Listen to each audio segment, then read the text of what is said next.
Thank you everybody for joining us. This is our first meeting of the year. We're so excited. So we're really happy to have all of you guys. We're wishing everybody a happy new year for 2021. No more COVID, nothing like that. Let's keep the market, the crazy sellers market that we have, loving it as investors, hating it as a buyer. But we just we're very happy with the low rates and everything, and we're so happy to have Sherry with us. I've been communicating with her for a few months. First time we actually see each other face to face, so that's fun. And she actually just finished giving us some tips about wholesaling. So, we'll invite her again to do some more and sharing some more stories. But today we wanted to talk about legal entities. And so Sherry, please, if you want to introduce yourself quickly and go ahead. And I have your slides. Let me know when you're ready for me to share the screen. Okay. My name is Sherry Harris. I am a real estate investor. I wholesale and flip. And I'm a member of Fortune Builders. I've been with them for, I believe tomorrow, I believe is 6 years. I have been a real estate and corporate paralegal for over 30 years. And the wrinkles are showing. So I'd seen a lot of the business before I joined. And I think my legal background not only helps me to save people money, but it kind of steers them away from potential problems that I've seen in the past. So I'd like to go over a few things. LLCs, trust, private lending, contracts, things like that. Just basics of things you should know. And if you have any questions, just shout them out. Okay, well, if you're doing the screen, I can shrink this one. So can I have the next slide? Okay, LLCs, what are they? Everybody says, oh, you need an LLC. Yeah, you need 3 LLCs. You need 5. You should have a passive. You should have an active. But a lot of people don't actually understand what an LLC is. An LLC is a limited liability company. It is designed to be a curtain between your business assets and your personal assets. That curtain is what they call a corporate veil. Every time you hear someone say, oh, pierce the corporate veil, it's an expression, nobody understands it. Basically, that curtain protects a court from going after your personal assets on the other side of that curtain. It's very important to have your LLC done correctly. I tend to form LLCs in Wyoming because they have a great corporate veil, very reasonable rates, and ultimate privacy. A lot of states that you're told to form in will put your names and addresses right there on the website for anyone to search. So if someone's searching for your assets, they can go into that state's website, type your name, and it will show every LLC you own. That is not something you want. The state I tend to work in does not ask who owns the company. So if anyone ever would subpoena them or the IRS, whoever, they don't know. Also, they can't put your names out there. They also understand that with the corporate veil, LLCs were made for small to medium businesses. Corporations, huge businesses have accounting departments and HR and things like that. They have minutes and reporting requirements and all kinds of corporate records. LLCs were developed for people to have similar businesses but not have to do all the paperwork. Once your company's formed, if you decide to do something like, hey, we're going to go buy an apartment building, you type up an LLC resolution, everybody voted, we're going to buy an apartment building, boom, done, stick it in the book. That's the only reporting you ever have to do. Now, I'm not saying taxes, you still have to do that stuff, but you don't have to do corporate minutes and things like that.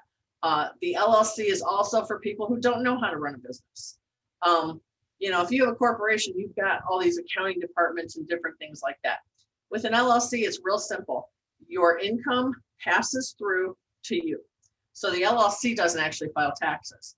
All the income, profits, and losses gets filed on a form. Then you file it with your personal taxes. The other thing is with an LLC, they understand that you're not going to do things perfectly. There's a thing with the corporate veil called commingling of funds. I do it all the time. Freely admit it. Sometimes I'll grab a debit card and fill my gas tank and realize it's the wrong debit card. Well, that's technically commingling funds. And if you were to get sued, they would go through all your accounting and say, she used the corporate card to put gas in her tank, and then they'd go through and get your personal assets. With Wyoming and LLCs, they say, look, this stuff happens. But unless you do that all the time and deliberately do it to commit fraud, they will not let them touch that personal veil, so your personal assets will be protected. Okay, how does that help you? That's how it help you. How many do you need? Some people are told they need 2 to 3 to start with. Well, you haven't done any business. Yes, you need an active LLC, and that's for flipping and wholesaling and doing whatever. Most people don't immediately join Fortune Builders and go buy a bunch of rentals. So you need an active LLC, and that can be done for about half price of what most people pay. When you do passive income, I believe all rentals should be held in a land trust and put in one passive LLC, or depending on if they're larger units, fourplexes, things like that, each one will be put in their own LLC. And the reason being, some of you are taught to put 4 to 5 properties in an LLC, get an insurance policy, you're fine. Well, let's say your rental, parents are out of town, kids have a party, bunch of kids come get drunk, some kid takes a header off the roof and dies. His parents are going to sue you for millions. Most people's life insurance is most people landlord insurance is only $1 million. If they get a $5 million judgment, they're going to come after you and everything that LLC owns, which would be 4 or 5 properties. If you only have 1 property in that LLC, that's the most they can take. I'm looking at Miki over here and not at the camera, so it looks all weird. I'm new at this stuff. Okay. You're fine. You're fine. You're okay. Good. Don't worry. Well, Miki keeps smiling, so I'm staring at all your faces on like this much of my screen. So if you're going to get into tons and tons of rentals, you need to do land trusts. And okay, I'll get down to that part in a minute. Passive income, LLC, land trust. Now, the part of that comes in, a lot of us don't pay cash for our rentals. We have mortgages. That's where it can come in a little tricky, because when you buy, the house wants you to buy it in your name. And then they say quit claim to an LLC or something later. Now, the whole point of a rental is to make money and kind of hide your assets. Because if someone goes to sue you, you don't want them knowing everything you own. Well, when you buy in your own name and then you quit claim deed to an LLC, a quit claim deed basically says all of my interest is going over here to this party, this person, this LLC or whatever, for no charge. So if I see that you bought a property and it went into a quit claim deed to an LLC 2 months later, I'm going to know you still own it. So I tell people to either do a warranty deed, so it looks like a new sale. And yes, if you paid $800 to record it last time, you'll pay $800 again instead of $20, but it looks like a brand new sale. So that would protect you. The other way would be to ask your bank, say, hey, I'm buying this property from you guys. I'd like to put it in a land trust to protect my anonymity. And there's a thing called it's the Garn-St. Germain Act of 1992. It says a lender cannot prevent you from putting the property into a land trust. And I just had a couple people call me, and we did it a couple weeks ago. I went and called the lender because they didn't understand it. And I said, look, they're closing it. It's in their name. They want to put in a land trust. They'll be the beneficiary, but this way no one can search for their assets. And they said, yeah, fine, as long as they're the beneficiary. And they were for about 5 minutes. We say, okay, title company, we're closing in the name of the 123 Main Street Trust. And they say, okay. And I'm the trustee. So they send me the documents and I sign it. So you as the owner don't even sign those papers. I sign it. All of a sudden the house is in a land trust. Then 5 minutes later, we assign your interest in the land trust to your passive LLC. But since a land trust is a private document between you and the trustee, it's never recorded and nobody knows.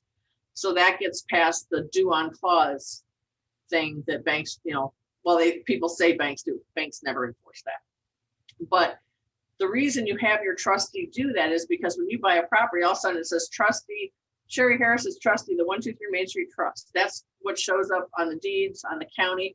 Tax bills are sent to me. I pay the tax bills. If you have property management, you call property management. The contract is between Sherry Harris as trustee and the property management. So your name never shows up anywhere. You go to sell it. Then you say, Sherry, I'm selling it for $250. Sign the documents. They send it to me, I sign. So nowhere did your name ever show up in that.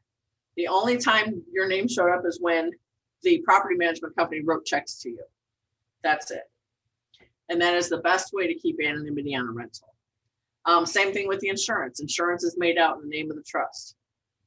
So land trusts are great. They're not expensive overall. You can do an LLC for each one, like I said, but the LLCs have annual fees. And you've got to foreign record it in the state you're working in. Then you've got your registered agents and everything else. A land trust is set up, it's $450 and then $150 to manage it per year. And it's a straight fee and it keeps your name on the things.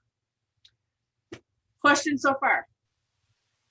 Yes. Yes. So Cherry, to recap, you're saying that the best way for all those rental is to have them to open a land trust for each one of them. So you can like a land trust is good for one property. Yes. Okay. And then if you have a passive LLC, you can go ahead and put the beneficiary of all those properties as that passive LLC because that's private. No one will know.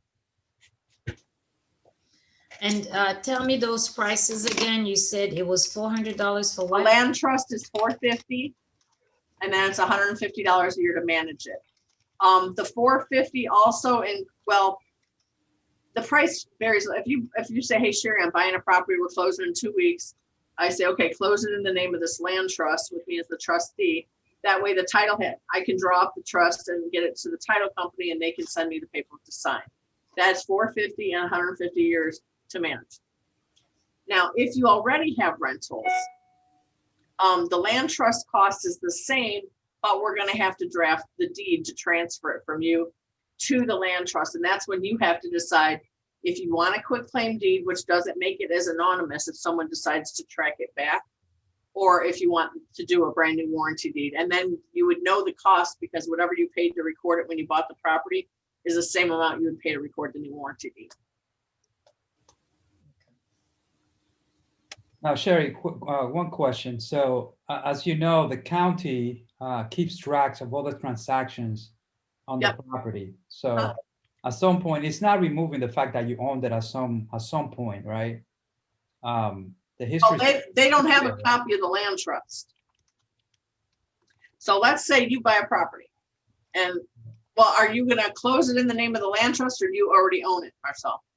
So let's say I own one, it's under my name, right? And I'm looking to transfer. It's being rented. I'm looking to transfer it. Okay. You would say, Sherry, I want to put this in a land trust. I'll say, okay, do you want to hide your name? You say, yeah. So then Marcel will warranty deed, just like when you bought it, the person gave you a warranty deed. You will warranty deed it to the land trust and pay whatever it costs to record that as if when you bought it, $300, $400, whatever it is, because you pay new transfer taxes. It'll look like a sale to the land trust. So it'll look like you sold it. Like, let's say you bought it for $130. You're going to go ahead and warranty deed it to the land trust for $120,000. Make the number a little bit different. Right. And then you'll pay the transfer taxes again on whatever that was. Usually it's between $3,000 and $1,000, somewhere in there. I mean, if you're in New York, obviously it's more. If you're in Tennessee, it's like $80. Right. So it depends where you're at. But when you do the warranty deed, that looks like a brand new sale. If you did a quick claim deed, it looks like, hey, I'm just trying to hide it, and it's really easy to trace. Got it. Understood. Thanks. Anybody else? Okay. I do have a question. Because what about the S corp? Did I miss that? No, you're okay. I've had people call me and say, should I get an LLC or an S corp? An S corp is not a real thing. And the IRS doesn't know what to do with LLCs. So they treat them as a pass-through organization. Everything the LLC makes passes through to you as an individual. If two people own it, it's treated as a partnership. And then each partner splits their, the profits, it passes through. What an S corp does is it treats it as a untaxed company. Therefore, you can pay yourself salaries like you would in a corporation. And if you're gonna make over $75,000 to $100,000 a year, I suggest that you file the S corp paperwork. And if you didn't do it within the first 2 months you created the LLC, you will file what's called, you have to file it within 2 months of the next tax year. So you would have to file it by March 15th of this year for when you file next year for 2021. And basically that way you can pay yourself as an employee and you'll get a little bit of a tax break because, for two reasons. You get to deduct the money you pay for Social Security and FICA and all that stuff from your company expenses. But then you as a person, you know, you have W-2 income. So now you can go ahead and get the tax benefits from doing that. Because as self-employed, there's not much benefit to anything. And like with COVID, the way all of a sudden it was like, hey, if you're get unemployment, we're gonna give you an extra $600 a week. Well, if you were a 1099 person or self-employed, you didn't get that. Whereas if you make yourself an employee, you know, you have $100,000 a year, let's say you pay yourself $20,000 a year, 500 a week or whatever it's going to be, you would have income to show in case of unemployment. In addition, hard money lenders want to see W-2 income. They don't like self-employed unless you've been doing it for years and you have a steady, you know, steady every year. But you go to a hard money lender and they're like, okay, well, what do you make? And say, well, I make $40,000 on my W-2, and then my company makes X amount of dollars. So being a W-2 employee is a good thing for your company, but you don't need to do it until, I mean, if you're just flipping a house twice a year and making 20 grand here, 30 grand here, I wouldn't bother. But if you're doing consistent wholesaling or something like that, where you're bringing in $15,000, $20,000 every month or two, I would definitely file an S Corp. And that way, the only thing an S Corp, the only time you call yourself an S Corp is if an attorney asks you. Sometimes hard money will ask, and I don't know why they ask, because you can be an S Corp and not pay yourself a salary. But I think they're trying to make sure that you've got the funds to pay it back. So there is no S Corp, you know, as far as LLC, S Corp, Corporation, Incorporated. It's just it's a 4-page piece of paper that you submit to the IRS so that they treat your company as an S Corp. And you had the part that say, where should I file it? Did you address that? Well, it's a pain to fill out. So if you need one, I'll help you fill it out. And then you just, you Google, where do I send my S Corp paperwork? And it's kind of like the IRS. If you're in one part of the country, it goes here. If you're in another part of the country, it goes over here, and you can fax and mail it. Cool. Yep. Yeah, I think that's that was the first point, and then you got into the land. Yeah, I kind of skipped around here. No problem. No problem. Annual fees for LLCs. How many of you are paying like $550 a year total to renew your LLC in Nevada? I'm about to. So now you're getting into the interesting topic. Yeah, you can move your company. It's called domestication. You can move your company from Nevada to Wyoming for $100 more than that. So it would be $650. But then after that, every year, it's only $75. And you get more privacy and better corporate veil protection. Wyoming was the first state in 1974. A bunch of lawyers got together and said, let's create this thing called an LLC. And they did it in Wyoming. So Wyoming was the first state to acknowledge the existence of LLCs. And Wyoming's not out to make a ton of money. They have other advantages. How many of you had to go to Nevada for a certificate of good standing when you purchased a property or something like that? They charge $50 for that form. You can print them out all day, every day in Wyoming for free. So that's going to save quite a bit of money, because most places, when you do that certificate of good standing, they want it in the last 30 days. So you can't get one and just keep it all year. Yeah, Sonny? Question. So you're specifically talking about Nevada. Fair to assume that works in other states as well, if you wanted to move an entity over to Wyoming? Some states allow domestication, some don't. If they don't, then what you have to do is you have to go ahead and form the company in Wyoming, dissolve it in the state it's currently in, and then refile as a foreign registration. Okay. And I can do all of that. I can help you with that. When you say Go ahead. when you say domestication, are you meaning moving the LLC from like Nevada to Wyoming? Yeah, they call it domestication because when you just move your company, you move it to here, dissolve it to here, and then you have to go get a new EIN, new bank accounts and everything like that. With domestication, you can go ahead and you still keep your anniversary date. So if you formed 5 years ago, your companies will still be 5 years old. It won't be brand new. You can keep the same bank accounts. You don't have to get a new EIN, new business credit, new business card, anything. I mean, credit cards. So that means all your credit history, everything else is still intact. Yeah, your DMV rate, everything. Hello? What about name change and doing business as? If we do a domestication, can we do modifications for names of the I company? can't hear you. What'd you say? What about name change? Like say if we domesticate our company and we want to change names, is that considered needing to restart? Well, yeah, I mean, if you change names, you're gonna have to change the bank account, you're gonna change business credit and things like that. Now, the only time I would suggest it would be if it's not available in Wyoming. But for some reason, I mean, Nevada's probably got 50 billion companies. Almost every one I've ever found is available in Wyoming. So the chances are it's pretty good. Or you might have to change it a little bit. You know, we've had one that was Property Solutions, something that was taken. So they did something like Home Solutions and it was available. So they didn't have to change much. And then as long as you can change your EIN too. You can tell the IRS, hey, the company name has changed, but we want the EIN the same. And the same thing with your business credit. You can, just send them that form.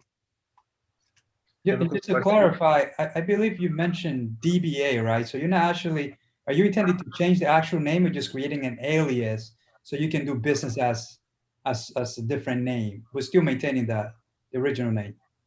If it's not available in Wyoming, you'd have to change the name. You couldn't just do a DBA, and I don't suggest DBAs for anything. They're very confusing because if you're doing business with the DBA, you can't use the original name of the company, and DBAs sometimes can get confusing tax-wise and things like that. Some title companies don't like DBAs because they're not an official, LLC thing. Altogether, I mean, and I don't understand why people would want a DBA. If you want to do business as Joe's Plumbing, open up a company called Joe's Plumbing, because your DBA can't be the same name as another company in the state either. So just because Joe's Plumbing wasn't available as an LLC means it won't be available as a DBA. I have a quick question, if you don't mind. Sure. Is it Mahmood? Yeah, it's Mahmood. Yeah, thank you. So I wholesale in the Atlanta market, but I live in California and my LLC is registered in the state of Delaware. So who talked you into that one? So when I started, I was just like, fed all of this stuff of like Delaware, this best tax breaks, they're awesome. And I'm not doing any buying and holding, so I don't. Wait, you said less tax breaks? Huh? You said tax breaks? Yeah, I heard Delaware is great for tax breaks. That's the rumor on the block. Yeah, Wyoming doesn't have any taxes. So there are no taxes in Wyoming at all. You pay whatever state you live in or work in or whatever. So yeah, did you see my information in the chat window? I do, yes. Yeah, you need to friend me and we need to talk. Okay. Yeah, and what we'll do is we'll just take a look at what you've got and see if it works or if you need to move anything. Yeah, because it's like, because right now I've been wholesaling in my personal name, so I've been leaving my LLC alone. So I'm gonna get taxed in California, not Atlanta. But should I wire my money from the title company through my LLC and get taxed for Delaware or taxed through California? Like that's not something I can answer in 2 or 3 minutes. Okay, I guess we're have to put that one to a phone call because that can be some research involved in that one. Because I am not an accountant, and just a disclaimer, I'm not a lawyer. I don't give legal advice. All I do is say, well, if it were me, I would do this. That I'm legally allowed to do, Gotcha. Thank you so much. Or this guy did this and it was a bad idea. Thank you for asking your question. You're at the right place and Cherry is the right person. Yes, we've been asking her a ton of questions and she's always very helpful. Okay, the other thing is if you formed if there's a company that starts with N that formed your LLC in Nevada, they probably did your foreign registration for you too. In which case they said, okay, we're going to form you in Pennsylvania and you're going to pay X amount and then $197 for your registered agent, correct? Yeah. That registered agent's probably only $49, the one they're using. They're just making $150 for filling out a 2-minute form. So when it's up for renewal, you can go ahead and contact that registered agent directly and say, hey, look, They set this up, charged me $197. I know you charge $49. I want to pay you directly. And that'll save you $150 a year for just making a 3-minute phone call. I have a quick question, Sherry. Let's say I'm foreign filed in Nevada or Wyoming, and I live in Virginia, but then Wait, you mean you're regular filed I'm and foreign filed in Virginia? foreign filed in Virginia. Okay. And then let's say I do some wholesale deals in, I don't know, Texas. Good question. Okay. This is my opinion. Why did you switch boxes? It's like the Brady Bunch trying to follow people around. If you are not holding the property, in other words, if you're not double closing, this is my opinion. If you're just saying, I have a contract, here, pay me $10,000, contract's yours, we go to closing, I never get deeded on the property, I'm not foreign filing in that state. If you double close, then yeah, I would say you have to. But this is what I tell my buyers. I may make 5,000 on your deal, I may make 50. If the deal works for you, you shouldn't give, pardon my French, but give it what I make. It just means I'm really good at my job. If you don't want to buy the property, fine, but I'm not double closing. And I've never had anyone balk. This deal I just signed up, I'm probably going to make $35,000 on. And I think I've already got a buyer, and you know what? He's not going to care. He'll write me a check for 35 grand because the deal fits his, he'll get the money he wants. It fits his criteria. He said, I'll pay up to X amount with this amount, you know, it fits everything. So he doesn't care what I make. Maybe someone else would have got it under contract for 60 instead of 20. That's their fault. I'm just really good at what I do. So if you don't have to double close on a property, I would not suggest foreign filing in that state. All right. How about let's say I own 2 rentals in Missouri in a trust. Yes, you have to. Well, wait, do you have property management? I do. I don't touch the properties myself. I would not register in Missouri until you sell the properties.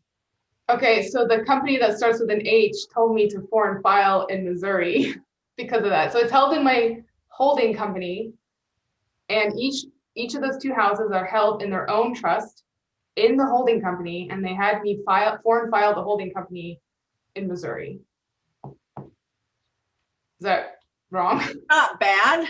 Okay. It's just if you've got property management, you bought the property, they find the tenants, they mow the lawn, they collect the rent, they send you the rent, and you pay taxes. So the only time you would have to register in that state if you didn't have property management, you had to evict somebody or something like that, because you'll go into court and they'll say, well, you're not even licensed to do, you know, to do business in the state. But if the property management's licensed to do business in the state, you shouldn't have to be. Now, when you want to sell the property, that's when I would call, because sometimes you have to register, sometimes you don't. Most of the times, I'm going to say you don't have to.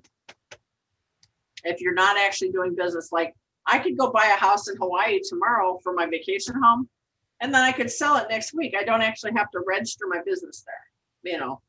So I would say no. So what do I do? Do I just let it expire and then just don't renew that? Well, Missouri doesn't have annual reports. So you don't have to file annual reports in Missouri, and your registered agent should be $49 a year. So I would go ahead and just keep the $49 a year registered agent, leave it. That way, when you sell it, you've already got that established, because otherwise you have to dissolve it and then pay to refile it if you go to sell the properties. Well, So since you're in Missouri, there are no annual reports. so the registered agent is something I probably should find another one that's $49 and not. No, the one that NCH uses is really? $49 a year. It's 49. Okay, I have to. It's 25 in Wyoming. It's 59 in a couple states. It's 35 in Florida. It's 49 in most other states. Okay, for anyone that wants to move their LLC, they need to let me know about a month before it's due for renewal. Okay, now here, let's see here. Do I need a registered agent? Yes, you do.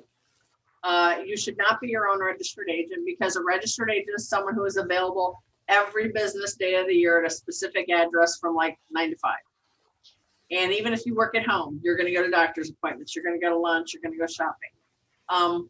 If for some reason you were a legal person who went to serve you paperwork and you didn't answer the door, it could happen that a court would consider that being serviced because that was your registered agent address, and you might not know there's a lawsuit. It might go on without you. For the minimal cost of anywhere from $35 to $49 a year, it's worth that peace of mind to also not have your home name and address on that website. Because let's say you go get a motivated house from grandpa. Well, okay, you buy grandpa's house. All of a sudden, Junior gets out of jail. Grandpa sold his house. You sold it for what? I'm going to look that company up, and there's Mickey's name and address right there. You know, and then all of a sudden you got upset kid at your door. So you don't want your name and address there. I mean, on your website, sure, hi, my name is Mickey, those types of things. But you don't want, there's no reason to have your personal address out there for everyone to see. There are certain things we just need privacy in our lives, and that's one of them. Revocable living trusts. How many of you had one? Have one? Have you funded them? Has anyone funded them? Yeah? Okay. What did you fund them with? Properties? Properties, yes. Life insurance policy? Yes, Stocks? yes. Cars? Working on No, do not put cars in there. Unless it's like a classic car that's worth $100,000 you're never going to sell. Because cars come and go. To put them in and take them out of a revocable trust, not worth it. Do you know what your revocable trust is for? Marcel? No. Yes. What is it for? Repeat that question? Do you know what a revocable living trust is for? Yeah, so basically I have a couple with my my will, right? And I itemize all my my assets. And it's basically to bypass the probate process, right? So in Yes. the end that I pass, you know, Yep. everything is handled internally based on my instructions to divvy up my assets to my heirs. Correct. The word trust confuses people. Some people think that it protects them from getting sued and having those assets taken. That is not true. If you get sued, they can go right into your trust. The other thing is when you do a revocable living trust, don't put the word revocable in the title. Just living trust of. Because a revocable trust means, yes, you can take that property out of that trust. Well, if you can do that, then people sue you and they say, well, just take the property out of the trust, we'll take your property. So there's a whole, I'll have to find this thing. There's a guy that specializes, he's an attorney that does them. And I wouldn't recommend him as an attorney, but he's real good at describing this stuff and why not to do that stuff. But when you're 20, 25 years old and you don't own anything and you're just getting into this business, don't get talked into a $2,000-$3,000 trust, especially when you can, well, I don't know how much you paid for them before you funded them. Do you know? Well, you should only have one, correct? Right.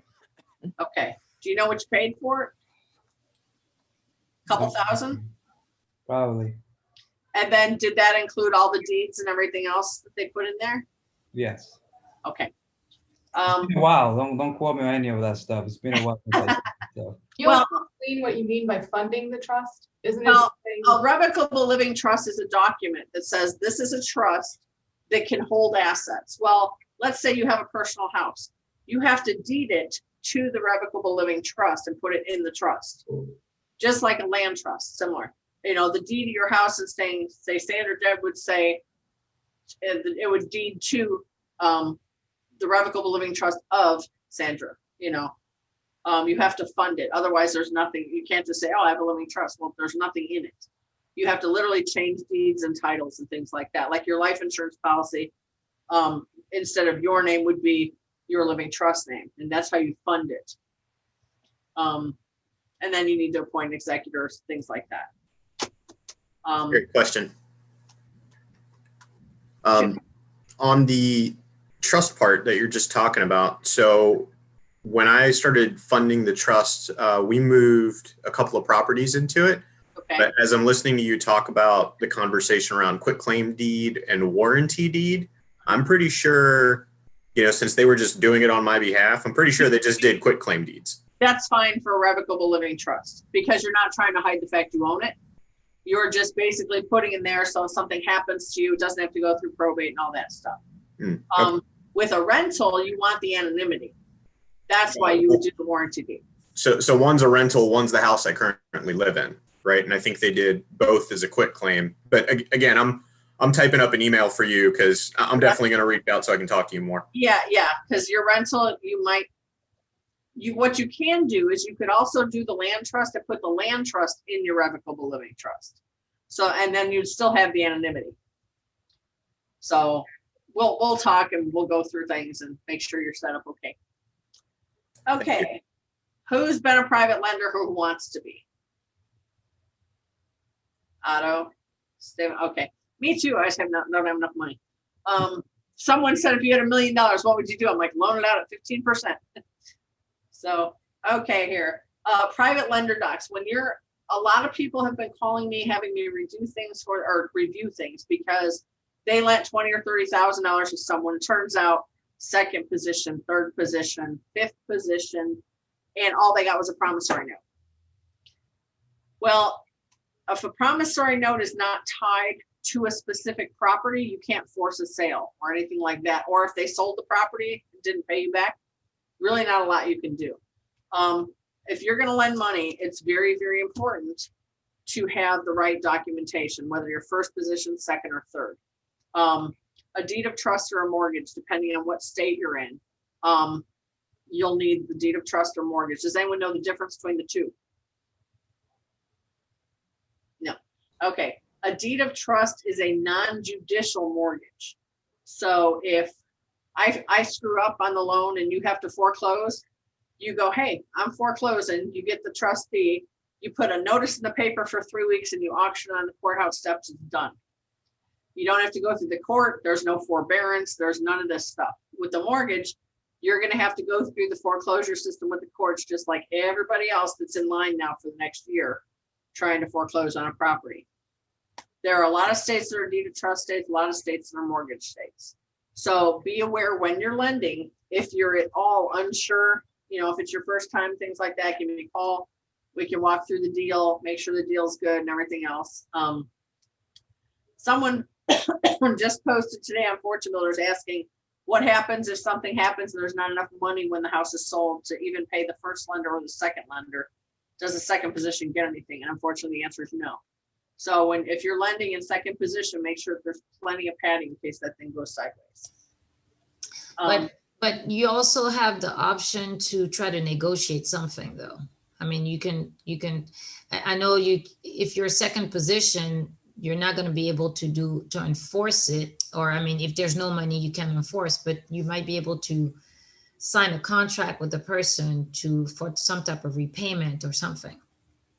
Yes and no. They borrowed the money in their company name. They can bankrupt the company. They're done. True. I had a loan go sideways, and I owe people $80,000. Well, I just closed on a house, and I paid each one $2,000. I'm going to go ahead and it may take me forever, but I'm going to pay those people back. Not everybody's ethical. Now, yes, if you get a person, and I was going to get to the personal guarantee. When I draft them as unlimited. So not if you loan me $50,000, it's not a limited guarantee for $50,000. It's unlimited, which means you can get your principal, the interest, legal fees, anything tacked on. So that 50 could be 58, 62. It makes that whole thing collectible. And I also make sure that it's signed that it is not dischargeable in a bankruptcy. So if that person files bankruptcy, they're still on the hook, just like the IRS. You can't get rid of those.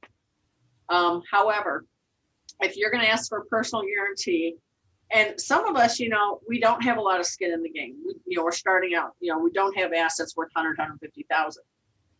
If you're going to ask for a personal guarantee and your loan is $100,000 to them, make sure they have $100,000 in assets. Because I could go guarantee a $400,000 loan, but then you come after and I'll be like, sorry, broke. So a lot of this is trust. A lot of this is really good research on the people, making sure they're honest, they're reputable, they have references.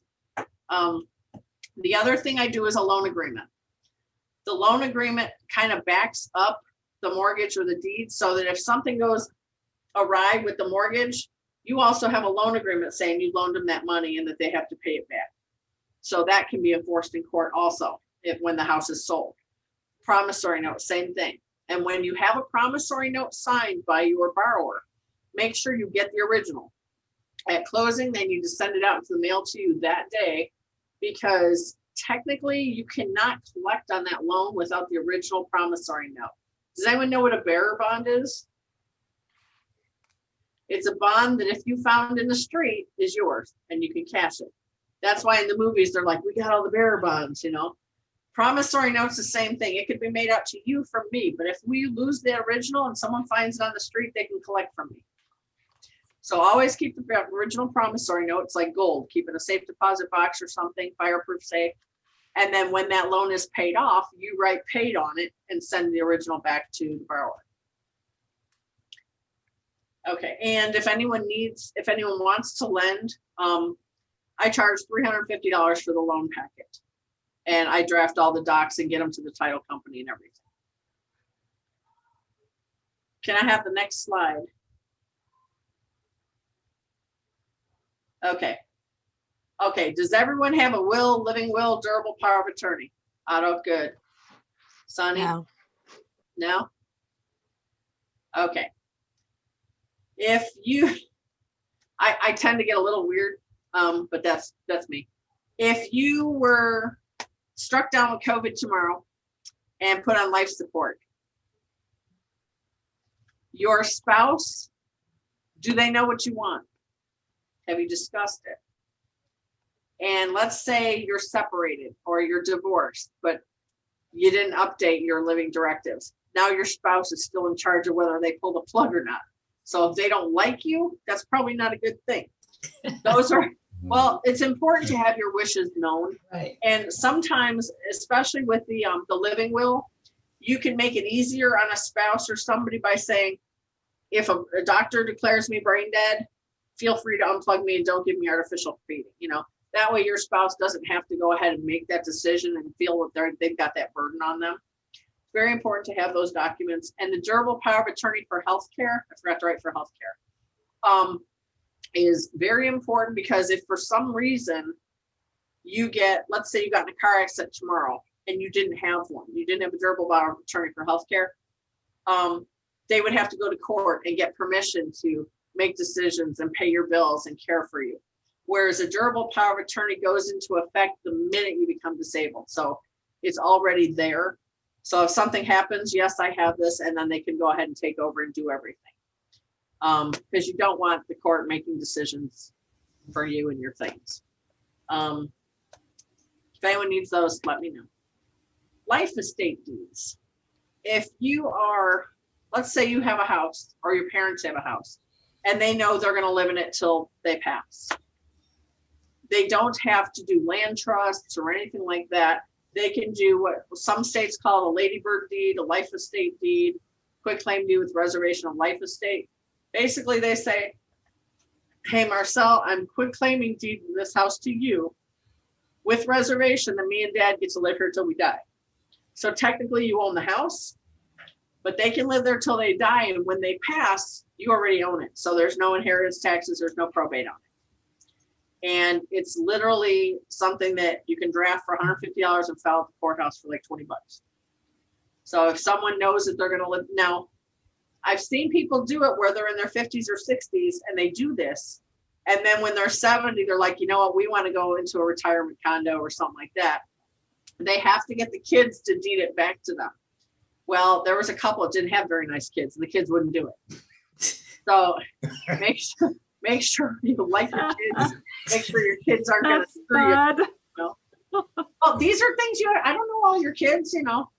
So, but these are things you can do to protect your property and protect your loved ones if something happens to you.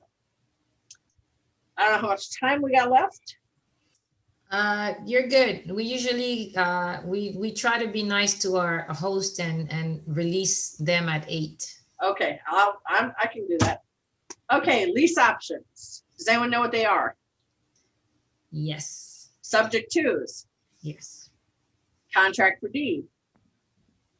No. Okay. A lease option says, I have this house. I'm going to lease it to you for $1,800 a year for 5 years. And at 5 years, you have the option to buy it for $200,000. And they pay a fee. They pay you $7,000 down to get that option. So you keep that $7,000. You rent it to them. At the end of 5 years, if they can't get the loan, then you have the option of doing it again or putting someone else in the house, but you own the house the whole time. And then if they option it, they pay you off, house is theirs. Contract for deed, it says, I own this house. I will go ahead and charge you $200,000 for this house. You're going to pay me $1,800 a month for 30 years. Or you can do a contract for deed and make it paid off in 10 years or whatever.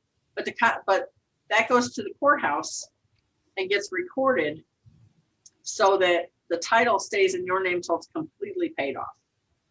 Seller financing. That's different than seller financing. Seller financing, the deed goes in their name and then you hold the mortgage. A contract for deed says, I don't trust you, so I'm holding this deed until you pay the whole thing off. So there's a big difference.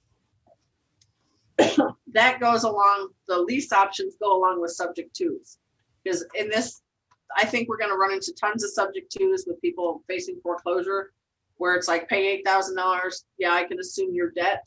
So now I've got this guy's house at $850 a month I'm responsible for. I can go ahead and say, hey, house for sale, owner financing, and say, okay, with $10,000 down, I'm going to charge you $1,200 a month, and then you have the option to buy it. Let's say I buy it from this guy for $200. I'll sell it to you for $220 in 5 years. So you're making 20 grand on the front end for doing the owner financing. You're cash flowing, let's say $200-300 a month, and then when they refinance it in 5 years, I make extra money. And if they don't refinance it in 5 years, for an extra 10 grand, I can extend that 5 years. So it's a great way to make money on subject twos. You don't have to find a buyer, right? You don't have to find a cash buyer for the property, because there are so many people with bad credit that have great income. And the only thing I require is that when they do that, I make them work with a credit counselor so that in 5 years they're able to get that thing refinanced. And if they choose not to, fine, they lose that 20 grand they put down. You know, I always inflate the price 20 grand because 50% of that people won't refinance it. They won't be able to.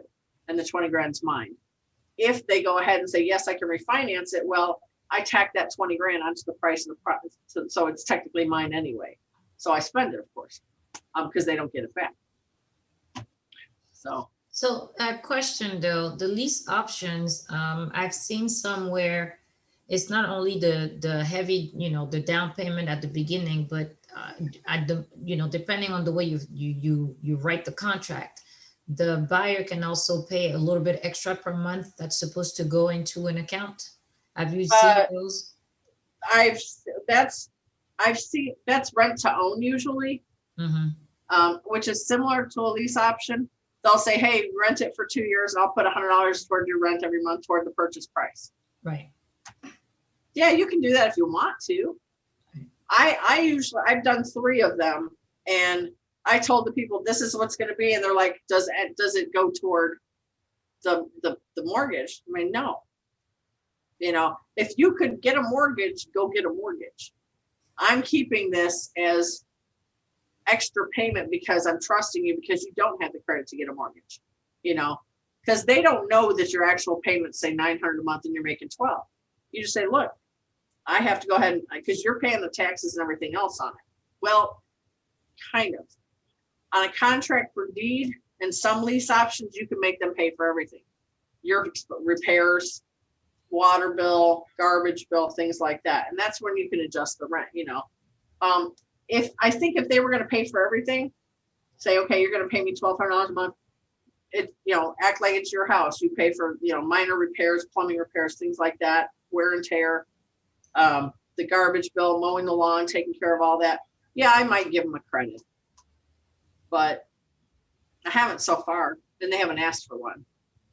Okay. So they're grateful for the fact that, hi, Otto, I got your email. They're grateful for the fact that they have a credit score of 510, but between the two of them, they make $90,000 a year. So they can well afford the payment, but no one else is going to finance them a house. So that way, in 5 years, they've already moved in, they've made it their house, they've lived there. They don't want to move again. So, when they buy the house, they don't actually have to move their furniture. But yeah, no, people are very, very grateful. So I've ran into deals where it was structured where we were the one that could do the lease option. Yeah, that's what I'm So talking about. You mean you as the owner of the property? us as the rehabbers, we will buy it Buyers. as us as the buyers. We will buy the property and then fix it and then resell it. You could do that, but then your money's all tied up. Whereas with the subject to, I really don't have any money in the property. I might have had to catch up a couple mortgage payments or something to do the subject to, but I don't, you know, I think the most I had a $230,000 house. I think the most I had in it was $5,000.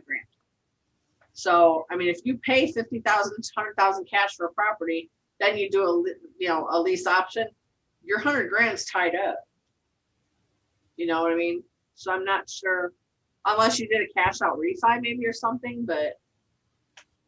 And then put it So on the property. the deal that the gentleman was asking, he said, so we become his like leasing and buying in a couple of months. So would you be leasing the property to rehab or buying it? We will be leasing it to buy it. And while we're leasing it, we're renovating it. And then we resell it. So he's basically just owner financing it until you rehab it. Yes. That's what I thought also, because Yeah, I'm not, I wouldn't call you it a know, lease. I would say, okay, like how much is he selling it to you for? I think he was selling it at like $350 Okay, And then- so he wants monthly payments of how much? of like $500. Yes. Oh, deal. So for $350,000, just say, sure, we'll make these payments to you. You owner finance for $350,000. We'll make payments of $350 to you, and then pay you the balance of $346 or $347 or whatever it is when you sell it. Yeah, I would structure. In fact, if you need help with the documents, I would structure an owner financing document.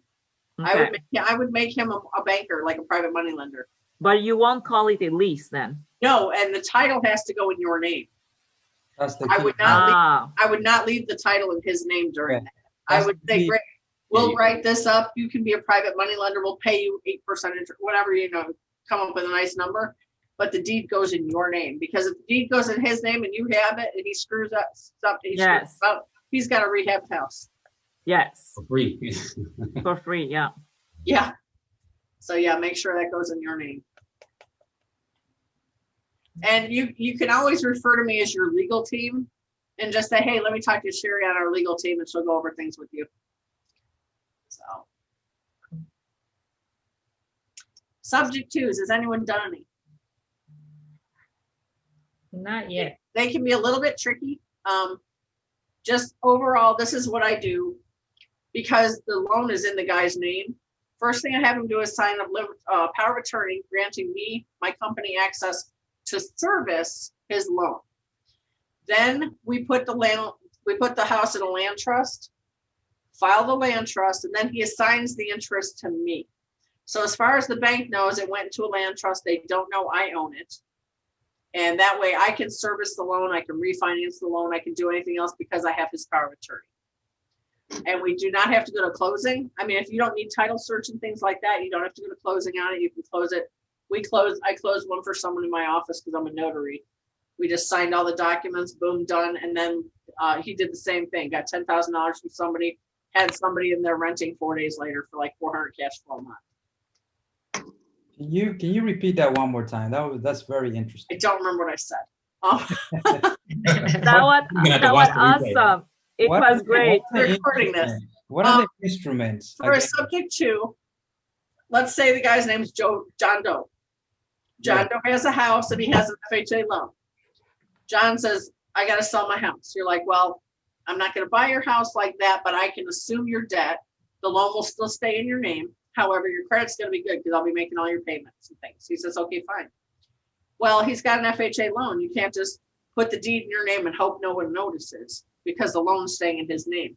So you have him sign a power of attorney saying, I, John Doe, grant the authority to ABC LLC to service my loan, refinance, do anything that needs to be in my name, blah, blah, blah. He signs it, dates it, notarize, etc.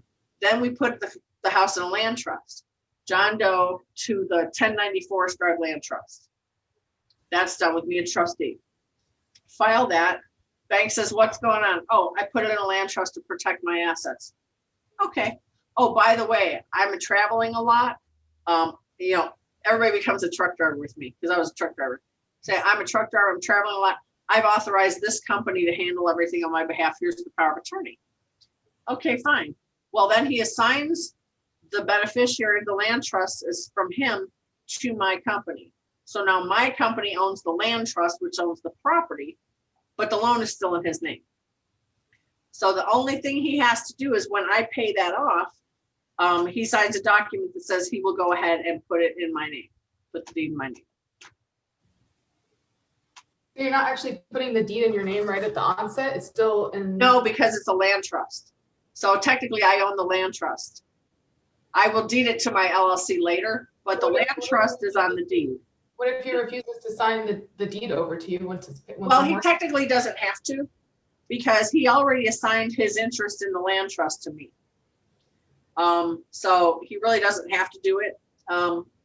If for some reason something would come up, I could do it because I still have his power of attorney, which is good for 30 years because that's how long he had left on the loan. He just got the loan. I dated for a long time. Same thing, the tax bills come to the land trust. When I go to sell it, the land trust owns it. So me as the trustee signs all the documents to sell it to. And then the bank gets paid off. And they're none the wiser. So I guess I like doing those for 5 years though, because I really don't want to hold on to someone's mortgage for 25, 30 years. right. So the power of attorney, does that, in your opinion, does that serve as an assurance to the owner that the property is going to get paid? Because I almost did. There is no assurance to the owner. Yeah, I did one. I almost did one, and the issue came up with that part of it. Well, this is what I tell them. You're facing foreclosure right now. If they foreclose, your home is worth 180. You owe 179. And if they sell it for 150, you're on the hook for the balance. And sometimes they'll come after you for it. Sometimes they won't, but they will send you a 1099 for the $40,000 deficit that you have to pay taxes on. So this is your choice. You can go through with this foreclosure, hope that they sell it for what you owe and you can get out free. However, it's going to stay on your record for 10 years and your credit's going to go to crap. Or you can let me take it over. I will make your payments. So your credit will be going up.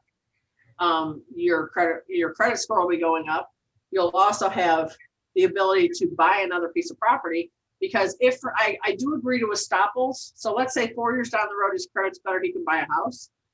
And estoppel means that the bank's going to say, well, you have a mortgage here. We'll say, yeah, but I have tenants paying X amount. I will fill out the thing for him. So it looks like, he's got a renter in there so he can go get another property. Okay. It's his choice. He's facing foreclosure. He really doesn't have a choice. Worst case scenario, I don't make the payments and they foreclose on him anyway. But he's going to owe less because I made 6 payments, So there's really no downside for them.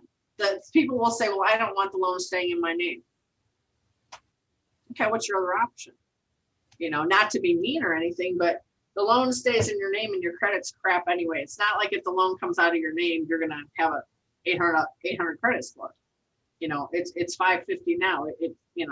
It's nothing's going to increase it. It's not like if you got rid of the mortgage, you could go buy another house right away. Sometimes being direct, I tell people, they say, well, I can be kind or I can be honest. I could always be kind, but that's not honest. And people would rather have all the facts. Yeah, they may get upset, but they can't say you lied to them. They're like, yeah, I'm not happy about this, but I understand, where you're coming from. And if I can't help them, I'll tell you, I can't help you, or if they say, well, I don't agree with this. Well, that's fine. I don't have to buy your house and I wish you the best of luck. If things change, call me, but I just like when I rehab or go to buy a house wholesale, yeah, you want 80. Well, here's your neighbor selling. Here's an $80,000 one right here, but look at that beautiful granite. Look at this, look at that. Well, they're like, well, how much are you going to make? I'll make $20,000 on your house. Well, I want to make the 20,000. Yeah, no problem. Do you have 30,000 to put into it? No. Can you get a loan? No. Well, this is why I'm going to make 20,000, because I can do that. And then they get upset. They're like, well, that's not fair. You should make 20,000. Say, look, I do 2 of these a year. That's $40,000, $50,000 a year. Is that really too much for me to make, to pay my family, to eat? No one's going to say, yeah, that's too much, And I'm honest. I show them what my holding, I pay 15%. I pay 3 points. I pay this. I have these holding costs. People don't realize all that stuff adds up. Just like with the wholesalers who say 50 purchase, 50 rehab, profit 50. No, it doesn't work like that. It's like that 50 becomes 25 to 30, is a holding cost. Right. So I hope I've been helpful. I know I've kind of scattered a little bit all over the place. Any questions? Nobody? I think you covered everything and you really took the time to explain. Wow. Well, I'm sure questions will pop up, but yeah, if you guys need me for, contracts real quick. What the contracts you all have on your website, the one that you're a member of, are not the actual contracts they are using, and they do need revisions. So check your contracts. Always look for a thing on every contract you will sign, whether it's a dental contract or a construction contract or whatever, for a thing it's called a severability clause. What happens is, let's say you draft a contract and you don't know what you're doing. At least Google severability clause and put it in there, because it means if one clause doesn't make sense or it's illegal, it won't void the contract. It just pulls that out and everything else still stays the same and is enforceable. So always make sure there's a severability contract in every single contract. Okay. But one thing, let me ask you this, because I know the form that is available, which is kind of like 2 pages, quick. I'm an agent, so most of the time when we've dealt with people, they wanted us to add the lead paint and things like that. Have you had to add the lead paint?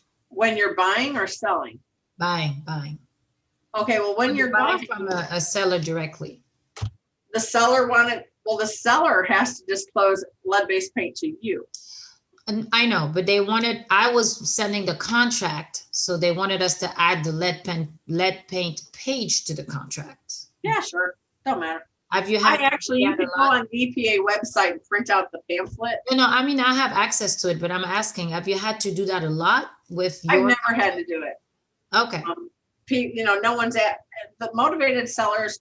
They don't even know most of the time, or they'll say this house was built prior to 1978. Is that a problem?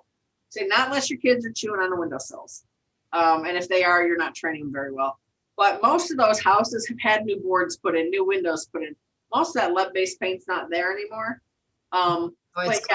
It's not a big deal, because someone else did ask me a couple of weeks ago, should I refuse to buy any houses before 1978?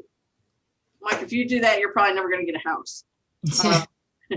Nobody cares about lead-based paint. Like, we had buyers just put this house under contract. It's like, okay, sign that. Here's a lead-based paint waiver. They're like, yep, sign it. Yep. Yeah, no, it's a quick form. But I've had 2 sellers ask for it because they said they had their lawyers review it. So they had other people review it and ask for it.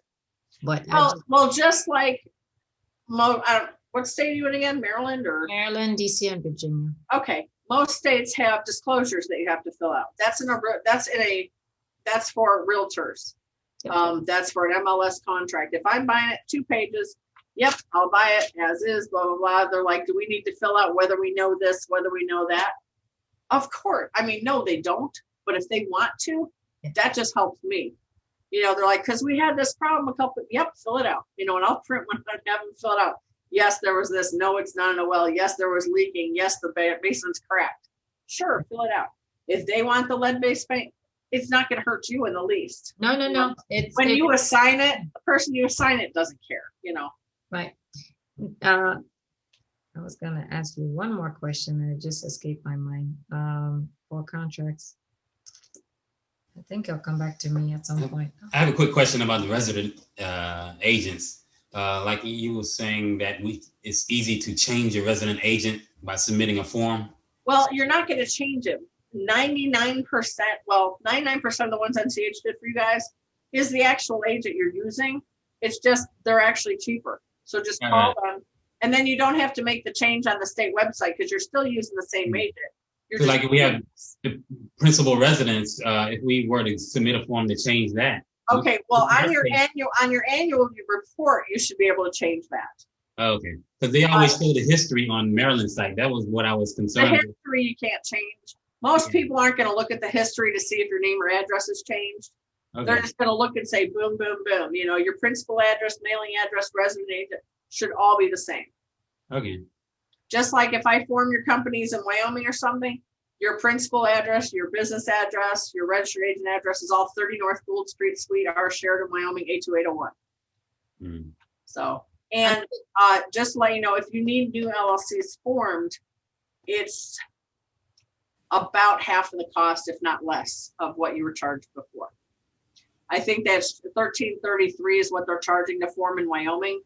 It's $677 to form. I mean, Nevada, it's $677 to form in Wyoming. And if I wanted to renew, so my renewal is coming up towards the end of February in about a month, so I need to contact you. Yeah, contact us. Yeah, next week or two. If I want to leave it in Nevada just for now, because I've got so much stuff on my plate, how much does that cost to just renew in Nevada versus $550. $550? Yeah, but all you have to do if you want to move it is I need your name, your email, your home address, your phone number, and $650. That's it. So it doesn't take any time from you. And then to renew that every year, how much is that? $75. And to renew it in Nevada, how much is that? $550. A no-brainer. Okay, I'm gonna email you. Especially when they talk you into getting 2 and 3, you're like, you know, all of a sudden it's like, bam, $1,700 a year. It's like versus $225. You know. So. Why are they so expensive? They gotta make money and pay bills, you know? Well, so do I, but I mean, to charge, I mean, to literally fill out a two-minute form for a registered agent and charge someone $150 profit. But you're a one-woman show. It's a big corporation with a lot of people. There's a lot of salaries that have to be paid. I know, and everybody's operating agreement looks the same, like it was printed off of LegalZoom. My question. No, I mean, did anyone interview you and ask how long you've been married? And what if do you have a prenup? What if you get divorced? What if someone's disabled? Do you guys have a plan? If it's two partners that don't know each other, do you want the other person, if you pass, to own all of the business, or do you want it to go to their heirs? And then do you really want to work with their heirs, or do you just want to be able to buy them out? You know, all those things need to be in your operating agreement, because if something happens and you go to court, the court decides based on your operating agreement. Did anyone ever interview you like that? No. So, you know, I have a personal touch. I want to make sure everybody's protected. So. Jerry, one question. Do you deal with solo case, those entities as well under the? For some reason, I've been referred to a lot of them lately. No, I know a couple places I can steer you where to go and how to get it done and everything. I can help with that, but I don't actually do them. Okay. So I do have one. It's registered, obviously it has a company under that, and it's registered in Nevada. Okay, it can be moved to Wyoming. It can? Yeah. What we do is we move your because it's in an LLC. We move your LLC to Wyoming, and then we just notify Horizon Trust or Profit or whatever of the change, and we do an amendment to the operating agreement for them. Okay, cool. The question I had was, do you have a sample of a contract that you use for your sellers? Is there something that you could share, or can you point us to? Yeah, I'll have to tweak it a little bit, but because I have some personal stuff in there, but yeah, I can get one out. If everybody wants, do you have like an email list with everybody's email? You can email it to me. Okay. Usually what I say, email it to me, and people that want the information, I'll forward it to them directly. Okay, I'll try to get it out to you by Friday. Right. And is it okay to share the little PowerPoint that you provided? Share what? To share the slides. Sure. Yeah. Sherry, what's the best way to contact you to make an appointment? By email or by phone? Messenger is the quickest way to get my attention. And then I can always say, can you call me in half an hour? Can we set up a call tomorrow or something? And how can we best prepare for that call? How what? How can we best prepare for that call? Know your name, your email address, your phone number, and have Venmo, Cash App, Zelle, or PayPal. Awesome. Oh, I love Yeah, that. ask Aisa, moving an entity for you guys, what, you didn't really have to do much, just give me the information, and let me go. No, she did 3 entities for us already, and it was very quick. I think it was We cash were, out. That was quick. yeah, we were calling her. She's like, I'm trying to eat dinner. I was like, oh, I'm sorry. She's like, that's okay. Just, what is it? I gave it to her. Yeah, It's well, okay, I'll call you back. You know what, I'll sit here for 3 hours, and as soon as I go to put something in my mouth, someone calls me, and I'm like, Yeah. you would think I'd be 90 pounds. I need to actually use that, you know? Be like, when someone calls me, I'm like, okay, no food, go work out. But yeah, no, anything you got, even if you guys have questions, I mean, like, hey, I need to analyze a deal, could you take a look at it, you know? As long as it's not gonna take me about 3 weeks right now is the answer, Gwen. It was taking a week and a half, 2 weeks, but then Wyoming got COVID, and I can't promise 3 weeks. I would ever say estimate 4. And okay, 2 things. Sometimes Nevada's website goes down for days, in which case I get the documents a few days late. But if, let's say, January 31st, they tell you it expires, it expires, it expires. It doesn't expire for months and months and months. It just means your annual report's overdue. So you don't have to freak out and renew. I've had people, oh my God, they said it was due, I renewed. It's like, no, just call me and say, hey, it's overdue by 3 weeks. I went and somehow I got a certificate of good standing for a guy who had let it go like 9 months. And I was able to move his. So just because it's coming up on that date, if you don't get to me in time, just give me a call. It's no big deal. Cool. So if you don't want to renew with Nevada, you don't have to. And if you do, why? Everybody, you guys have, I keep saying Sherry. Sherry. You know what? It was Cherie till I was about 4 days old. My mom get tired of correcting people, so it just became Sherry. Okay. Sherry, 3. It doesn't matter. I'll answer either one. Okay, so thank you so much. We have your information here. It's also in the email. I'm going to share it with everybody. Like I said, send me a friend request. Yeah, and we're gonna have a copy of this meeting. Kedrick will send it to you, so you'll have it also for you if you need to use it for anything. So yeah. So well, thank you so much, Sherry. It was really nice meeting new people, old people. Thank you so much for all the help. Yeah. Old and younger. Yeah. So we'll be in touch, okay? Okay. Have a good night, everybody. Thank you, everybody. All right, thank Good you. night.